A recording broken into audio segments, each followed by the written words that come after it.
This is a Sports Catastrophe production.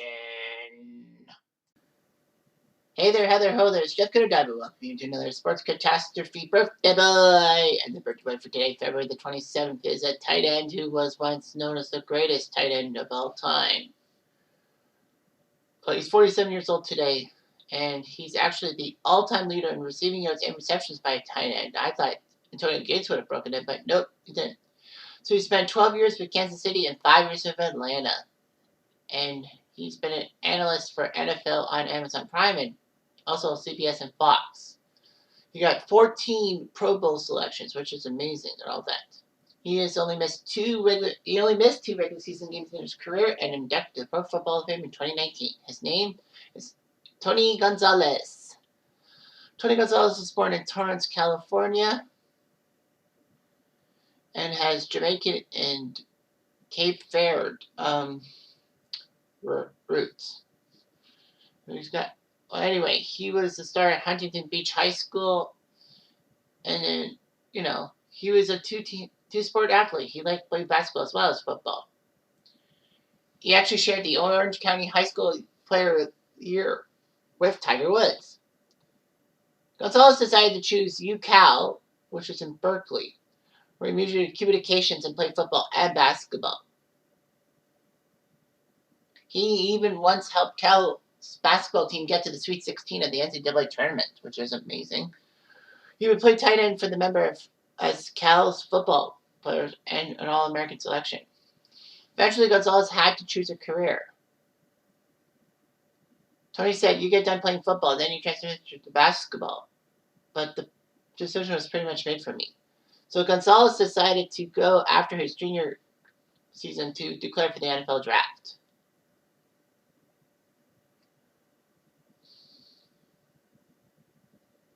Gonzalez was ranked as a good tight end in case a team needed a tight end. But being a tight end is not the easiest thing in the world for a player. So he was the first tight end taken. He was taken 13th by the Kansas City Chiefs. The second tight end taken was David LaFleur for Dallas. So anyway, the Chiefs actually traded up with the Tennessee Oilers to get Gonzalez. So that was huge. So Kansas City really valued him. He was part of the Kansas City team in '97 that were the best team in the AFC, but then lost to the Broncos on home turf. He was named to the All-Rookie team, and then he made dramatic improvements and all that. 1999 saw him be a superstar with 11 touchdown receptions, earning his first Pro Bowl selection. In the 2000 season, he put up 1,200 receiving yards. 2001 was a little lower, but he still did pretty well for himself. He was getting Pro Bowls left, right, and center. Basically, between 2003 and 2006, he was the tight end of the NFL, if you will. He, in 2004, caught 102 passes, which was a record at the time for an NFL tight end. But it stood for 8 years until Jason Witten broke it in 2012. He looked pretty good and all that. In 2006, he actually broke Otis Taylor's receiving yards and touchdowns mark. And, Otis Taylor was a wide receiver, not a tight end. So anyway, Gonzalez still did pretty good for himself. He got 100 receptions in 2007. He broke the record for touchdown receptions by a tight end, October 2007, breaking Shannon Sharpe's mark. And then he would beat Shannon Sharpe's mark by the end of the 2007 season. And the receiving yards mark by a tight end, he did that as well. But by 2009, he was ready to move on from Kansas City, so he decided to ask for a trade. The Chiefs obliged and traded him to Atlanta for a second-round pick in the 2010 draft. So anyway, it was a huge pick and all that.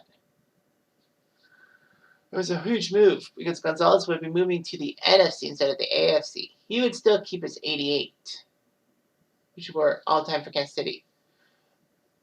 And he did well. He got his 11,000 receiving yards, and it looked pretty good. He was named to the Pro Football Hall of Fame All-Decade team for the 2000s. Well, who wouldn't be? For some strange reason, Tony Gonzalez was not in the Pro Bowl for the first time in 10 years in 2009. Stupid. Anyway, Gonzalez, when he made his 1,000th catch, became the 7th player to do so, but the first tight end.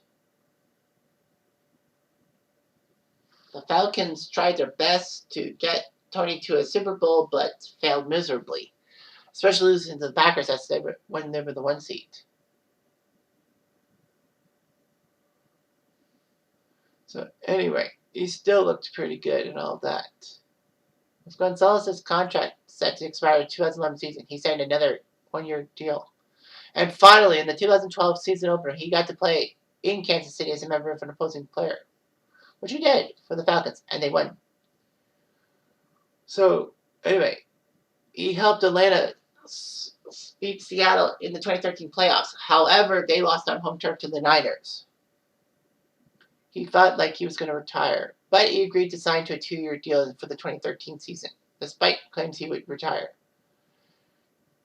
Well, Gonzalez became the NFL's active leader in receiving yards after Randy Moss retired. But he still had it. In September against the Pats, he had 12 receptions for 149 yards and 2 touchdowns. His final game would be December 29th, 2013. He would be named an alternate for the Pro Bowl, and he actually got to the Pro Bowl because Vernon Davis of the Niners said no. It was his 14th appearance, which tied him with Bruce Matthews and Merlin Olsen for the most selections for the game. A lot of people say he's the greatest tight end of all time, ahead of Antonio Gates in a sense. It's just amazing what he could do and all that. And yeah, he was named to the Pro Football Hall of Fame in 2019, which was good. So in 270 games as a Chief and Falcon, he caught 1,325 passes for 15,127 yards and 111 touchdowns, which is pretty impressive. He was known for his durability and all that. He missed 1 regular season game in 1999 and 1 in 2006. Otherwise, he played in every game.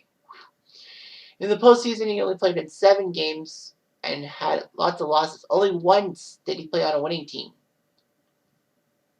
So, yeah, you can tell it. He still has the receiving yards record for a tight end, most receptions, 1,325, and the Pro Bowl all-time leader in receptions. He still holds chief records in receiving yards and touchdowns. Tony Gonzalez for a few years was part of the NFL Today on CBS, the pregame show. But then Fox snatched him up in 2017. And for 4 years he was there, but left Fox there for projects. And then a year later he would return to Amazon as part of the Thursday Night Football stuff for 2022. Gonzalez has done some filmographies and all that.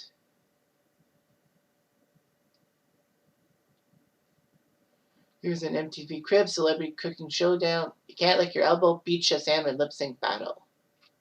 Yeah, acting. He was in Triple X, Burt Turner, Sandra Cage. He was in 3 movies in 2022. MVP, Fantasy Football, and Long Slow Exhale. Anyway, Gonzalez would have a bout of facial paralysis called Bell's palsy, famous for being in the great WWE commentator Jim Ross. Okay. Anyway, he eats some stuff. He went through a commitment ceremony with his girlfriend, but they're not legally married. They have 3 children together. So anyway, he did some stuff for Huntington Beach and for fitness apps and all that. So, a great tight end, if I ever can say that. Anyway, I'm Jeff Diamond. I do.